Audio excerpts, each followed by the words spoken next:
What I Eat in a Day de la France à la Suisse. Parce que là, avec la team Asiat, on est invité au Paléo Festival à Nyon. Je me suis pris un sandwich à Gare de Lyon, raclette, jambon. Mais comme d'hab, il y avait trop de pain. Et pour 7,20 €, c'est frustrant. On s'est rejoint avec Monsieur Nouille. Et vous me croyez, il vient de me dire qu'on dormait pas dans un hôtel, mais dans une tente. Mais j'étais pas préparée. J'ai pas pris de serviette de bain, pas de gel douche. Enfin, je m'attends à ce que l'hôtel et tout, quoi. Donc je tombe de haut. Dans le train, je suis partie dans le wagon nourriture. Parce que j'avais trop faim là. Tout à l'heure, c'était que le petit déj. Du coup, j'ai pris des boissons, un sandwich suédois au saumon. Et même un dessert. Non, vous allez être choqués de moi. Par contre, ce qui m'angoisse là, c'est comme on dort dans une tente. Bah, faut qu'on prévoie l'eau. Et surtout, comme je savais pas, bah, fallait prévoir plein de pulls. Parce que ça veut dire qu'on dort dehors finalement. Donc la nuit doit faire hyper froid, la journée hyper chaud. Enfin bref, la dernière fois que j'ai fait du camping, c'était il y a très longtemps, quand j'étais ado en colo de vacances quoi. Donc j'ai pas hâte. Par contre le cookie était délicieux. Il était au soja et c'était trop bon. Par contre, j'en profite pour faire mon make-up dans le train. J'avais fait que mes yeux, mais pas le teint. Et ça avec mes musiques préférées. Je vous ai dit Golden et Soda Pop, je les écoutais en boucle. Donc nous voilà arrivés à Genève. Il faisait un temps mais magnifique. Tout le monde disait qu'il allait pleuvoir, mais en fait il faisait tellement beau. On se sert de boule de caisse à l'accueil. Et là j'ai hâte de découvrir là où on va dormir. Et en vrai ça va, c'est pas un camping, c'est un glamping. Parce que moi ce qui m'angoissait le plus c'était la salle de bain. Parce que sur les réseaux personne ne montre à quoi ça ressemble la salle de bain. Donc demain je vous ferai un room tour. Parce que là on doit aller faire la fête. Le Paléo Festival nous attend. Et chaque année, il y a un pays qui est mis en avant. Et cette année, c'est le Maroc. Et là-bas, tout le monde disait qu'il y avait un mojito framboise rose. Délicieux à goûter. Bah, franchement, c'était hyper bon. Il a commencé à un petit peu pleuvoir, mais ça s'est calmé très vite. Et là, avec Monsieur Nouille, on avait tellement envie d'un sandwich. Et notre sandwich préféré, bah, c'est le banh mi. En plus, il y avait le silassa à disposition. C'était trop cool. Oh, j'avais tellement hâte de manger ça. Parce qu'en festival, j'ai pas envie de manger un vrai plat. Genre, il y avait des nouilles et tout, des raviolis. Mais un banh mi, c'est pratique à manger. Surtout que là, on enchaîne avec le stand de paillettes. Parce que oui, il y a des stands de paillettes et on voulait être dans le thème comme tout le monde ici. Mais vous allez voir que ça va me rester en tête. Parce que là, je me rends pas compte, mais on a payé 30 € à deux. Donc 15 francs suisses chacun pour faire ce qu'on est en train de me faire là. Et sur le moment, j'ai pas tilté parce qu'on était trop excités. Mais 15 € pardon pour de la laque et des paillettes. Bon après c'est très joli, on va pas se mentir. J'espère juste que c'était fait pour le visage son spray à colle là. Mais en vrai, on est dans le thème et t'as la vibe une fois que t'as les paillettes sur toi, tu vois. Mais le plus frustrant c'est qu'on est croisé des abonnés qui me disaient mais nous on a des paillettes chez nous, on aurait pu le faire sur toi. Ouais bah ramène en fait. Ensuite pause musique. J'ai oublié son nom mais elle chante super bien. Et c'est une des seules pour lesquelles on s'est arrêté. Donc on en profite pour danser. Et là la nuit commençait à tomber. Regardez les éclairages de nuit. C'est pas juste trop joli. Alors là les lampes sont juste incroyables. Je veux les mêmes dans mon futur jardin. Là Monsieur Nouille commençait à partir en couille. Et sur le chemin il y avait une dessinatrice qui faisait ton portrait. Donc let's go. Je peux vous faire un tour de magie, regardez.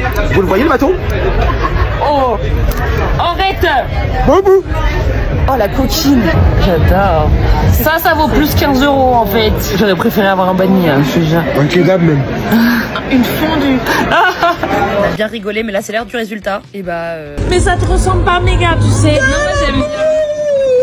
Franchement, au final, on a passé un trop bon moment. On a tellement rigolé avec la dame. Et là, on court parce qu'il y a Niska et Nino qui arrivent. Je veux pas les rater. Regardez toute la foule qu'il y a pour eux. Et c'est dommage parce que j'aurais trop voulu être dans la fosse. Genre, c'est là où il y a l'ambiance et tout. On y arrivait trop tard. Du coup, il y avait trop de monde. Par contre, la faim commence à se faire sentir. Je me suis dit que c'était le moment parfait pour aller manger. Parce que vu que tout le monde va regarder Niska et Nino, bah, il y a personne qui fait la queue pour manger. C'est pas trop cool. Je pensais que ce centre de fondue dans la baguette, c'était vraiment pour les touristes, genre attrape touristes. Mais en fait, c'est délicieux. C'est pratique et c'est bon. Vraiment, je rêve encore du goût de la fondue avec le petit goût de vin blanc là. Juste incroyable. J'aimerais tellement pouvoir en remanger là. Sur le chemin, j'ai aussi pris un banh mi, mais regardez comment il était cramé en fait. Dur. Ban dur. C'était pas un banh mi, c'était un banh dur. Et dites-vous, je l'ai ramené jusqu'à la tente, mais au final, je l'ai même pas mangé. Parce que là, dès qu'on arrive, faut faire la toilette. Et ça, j'avais oublié ce détail. Parce qu'il faut prendre tous ces produits sur soi et go démaquiller tout ça, hein. Ce qui fait qu'au final, le banh mi, vous allez voir, il fera partie du petit déj de demain. Mais juste regardez tout ce qu'on a marché. Même au Vietnam, j'ai pas marché autant. Donc là, faut se reposer. Par contre, il faisait tellement froid. Mais là, faut dormir parce que demain, Irine arrive. Abonne-toi.